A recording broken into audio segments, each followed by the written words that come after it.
কালবেলা পত্রিকার সম্পাদক সন্তোষ শর্মা, সে সরাসরি ওই বিদেশি এই কান্ট্রির ম্যানেজারের পক্ষ থেকে, স্টেশন ম্যানেজারের পক্ষ থেকে সে সরাসরি আমাকে রিমান্ডে নির্যাতন করেছিল। সেজন্য ওই কালবেলা পত্রিকার সম্পাদক সন্তোষ এর বিরুদ্ধে শর্মা, ওর বিরুদ্ধে মামলা হতে হবে।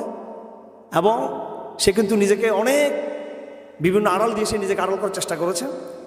এরাই কিন্তু আমাদের এই রাষ্ট্রকে সর্বদিক থেকে এনে ধ্বংস করেছে। এই বিগত তাগুত রেজিমকে টিকিয়ে রেখেছিল এই অপশক্তি।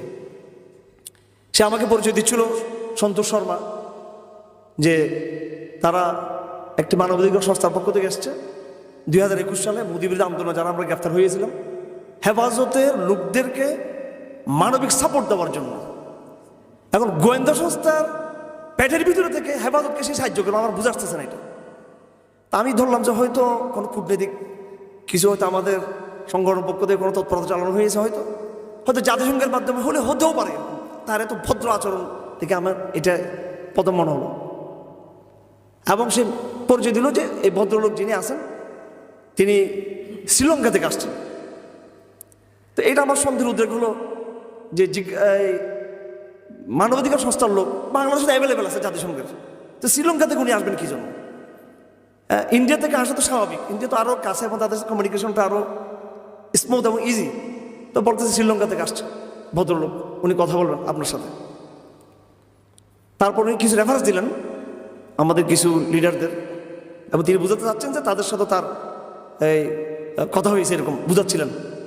হ্যাঁ, তো তারপর জিজ্ঞাসাবাদ যখন শুরু হয় তিনি আমাকে প্রথম বললেন যে আপনি সত্য কথা বলবেন। এখন কোনো মানবাধিকার কর্মীদের সত্য কথা বলবে, এটা হচ্ছে গোয়েন্দাদের ভাষা, এটা জিজ্ঞাসাবাদ যারা করে তাদের ভাষা। তখন আমার সন্দেহ হলো যে এখানে আসলে অন্য কিছু ঘটতে যাচ্ছে। এরপর আমার চোখটা তারা খুলে দিল। চোখটা খুলে দেওয়ার কারণ আমাকে তারা জুব্বা টুব্বা থেকে হাবাগু মনে করছিল সম্ভবত, যে ওরা চোখ খুলে দিলে কিছু বুঝবে না সে। তা আমি তো তারপরে চেহারা দেখলাম, সে চট্টগ্রাম ভাষায় কথা বলতে লাগলো। আমার 14 গোষ্ঠীর পরিচয় সে দিল। আমার চাচা কে কোথায় ছিল, আমার ফুপুরা কোথায়, কে কোন সময় কোন দায়িত্বে ছিল সরকারি, সব তার মুখস্থ। আমার একজন ফ্যামিলি ব্যাকগ্রাউন্ড, আমার একজন চাচা ফরহাদ হোসেন চৌধুরী, মুক্তিযুদ্ধের সময় উনি পাঞ্জাবি বাহিনীর হাতে তিনি শহীদ হয়েছিলেন, ওনার পরিচয় সে দিল ওখানে।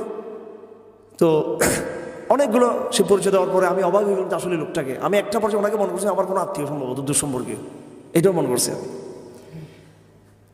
তারপর জিজ্ঞাসাবাদ শুরু হলো। প্রথম জিজ্ঞাসাবাদ করতেছে আপনি আফগানিস্তানে কবার গেছেন। এটা তার প্রথম জিজ্ঞাসাবাদ। এরপরে আমি বললাম যে আমি তো আল্লামা জাসির তাকিজ সবার ছাত্র, আমি করাচি তোমার কাছে পড়তে গিয়েছিলাম। তো সে বললো যে আপনি মিথ্যা কথা বলতেছেন, যে আপনি পড়াশোনা করেন না, আপনি যুদ্ধ করতে গেছেন। তো এটা তো কোনো মানবাধিকার সংস্থার কথা হইতে পারে না। যাক, তারপর শেষ। তারপর সে রেফার করে দিল যে এখন আপনি তার সাথে কথা বলেন।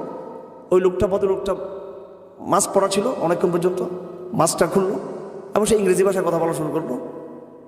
আমিও তার সাথে ইংরেজি ভাষায়, আমি কিন্তু ইংরেজিতে দুর্বল, আমার ছেলে মেয়েরা অনেক ভালো ইংরেজি বলে, আমাদের পরিবারের সদস্যরা।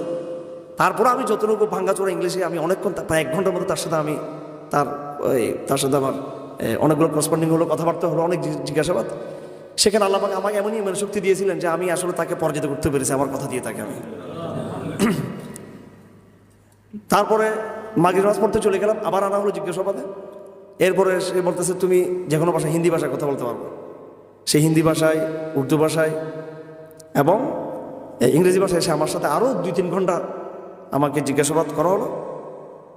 তো জিজ্ঞাসাবাদ শেষে আমাকে রুমে পাঠিয়ে দেওয়া হলো। পুলিশের, ওনার নাম নিতে চাই না, উনি একজন ডিসি গোয়েন্দা সংস্থার, তাকে সে একটা খাম ধরিয়ে দিল, এরকম বেশ ভালোই খাম, ওখানে ডলার টলার যা আছে আর কি, আমার সামনে খামটা দিল। এবং সেও খুব একটু লজ্জিত বোধ করে খামটা পাশে রাখলো। তারপর একটা কাগজ, ঠিক এরকম একটা কাগজ তাকে ধরিয়ে দিল এবং তাকে কানে ফিস করে কিছু কথা বললো। এই কাগজটা হচ্ছে আমাকে যেন রাত্রে ঘুম থেকে ডেকে আবার জিজ্ঞাসাবাদ করা হয়, এই জিজ্ঞাসাবাদের পয়েন্ট। তাহলে বাংলাদেশে এই মূর্খ তদানীন্তন সময়ে গোয়েন্দা সংস্থাগুলো কি জিজ্ঞাসাবাদ করবো আমাকে, সেটাও বিদেশি শক্তিগুলো সেটা পয়েন্টগুলো তার নোট করে দিয়ে দিল।